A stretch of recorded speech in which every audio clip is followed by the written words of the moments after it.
Good morning, everybody. Welcome to Advisory. Today, we're going to be answering this question. What are boundaries? I'm going to explain kind of what they mean and why they are important to establish in any kind of relationship. What are boundaries? Let's just start with a definition. A boundary is an imaginary line that separates me from you. It separates your physical space, your feelings, your needs, and responsibilities from others.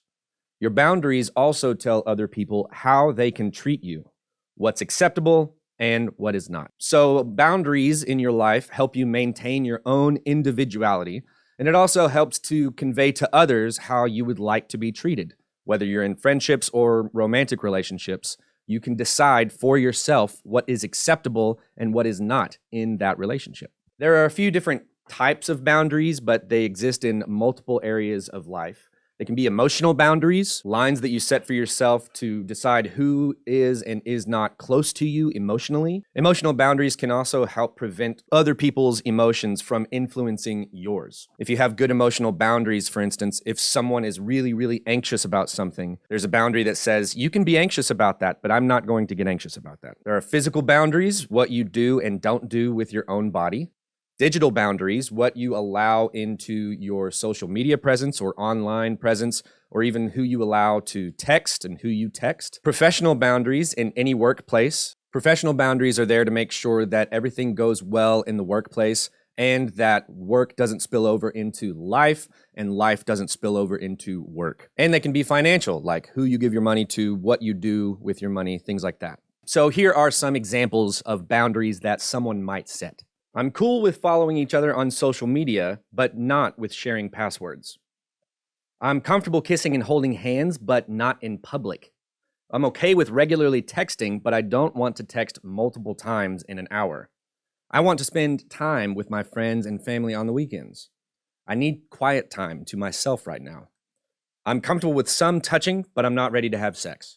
These are all examples of emotional and physical and other types of boundaries that you might set with people that you are in a relationship with. It's explaining very clearly what you are and are not okay with. And of course, you need to properly communicate those boundaries. And these are some of the ways that you can let the other person know what your boundaries are. I really like it when blank. I'm not comfortable when whatever. When this happens, I feel this way.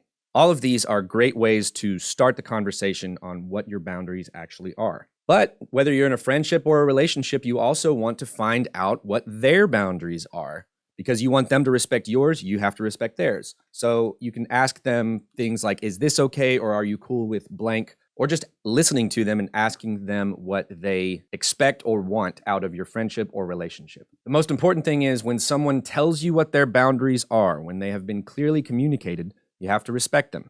If those boundaries change, which they can at any time, you have to respect the new boundaries. And here's a very important point regarding boundaries. If someone continually crosses your boundaries, or if they react angrily to you setting boundaries, they do not have your best interests in mind. Maybe it'll take a while to establish boundaries, and that might be confusing and stressful for a time. But this is if someone knows what your boundaries are and they continually cross them, or they react angrily when you try to stand up for yourself or set new boundaries. Those are the people that you need to watch out for. Those are the people that probably need to do some self-reflection before they themselves are ready for any sort of healthy relationship. And the last point that I'll make here about boundaries today is that you don't want to use boundaries or the idea of boundaries to try to control someone else. That's not the proper way to think about what boundaries are. So for example, a healthy boundary would be, I need space to hang out with my friends by myself. Totally normal, very okay, should not be a problem with someone who is in a healthy relationship. What is sort of an unhealthy version of that is,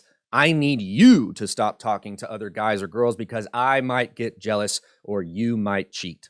This is not even an example of a boundary, but oftentimes when people don't understand what boundaries are and they're trying to gain control over a situation, they might say something like this. This is not a boundary. This is an attempt to control, and usually that's because the person who is trying to control is a little bit insecure or hasn't dealt with the emotions that they are dealing with themselves. So just keep that in mind. These examples that we went over before, those are a good, healthy way to communicate what kind of boundaries you want to set. All right, so our activity today is going to test your knowledge over boundaries. On the next few slides, you're going to see 3 fictional scenarios of boundaries being crossed. You're going to read each scenario out loud, then discuss the questions either in small group or as a class. So you'll go through the next 3 scenarios and read through them and answer these 2 questions every time. What were the boundaries and how were they crossed? And how could have both parties communicated more clearly, and what might that conversation sound like? And there are 3 different scenarios for you to consider. And that's all from me for today. Enjoy the activities on the next slide. Be good to yourself and others, and I'll see you real soon.